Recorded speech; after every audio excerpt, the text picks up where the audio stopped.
Yan mga kapatid, magandang araw po sa inyong lahat at narito naman po ako upang magbabalik sa inyo at meron akong orasyon na ituturo at ito'y napakagandang orasyon at napakabisa mga kapatid. Ang orasyong ito ay pangpagaling sa tao, yan, na nasisira ang bait dahil sa kulam.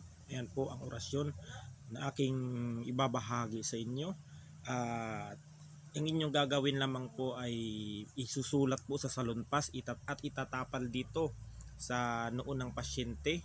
Yan, o pwede ring usalin ninyo ito ng 3 beses at iihip sa tuktok ng ulo ng taong taong nasisiraan ng bait dahil sa ulam mga kapatid, para mawala yung ulam na yon ay iihip ninyong orasyong ito at ilalagay ko dyan sa taas. Ayan po, maraming salamat po at God bless.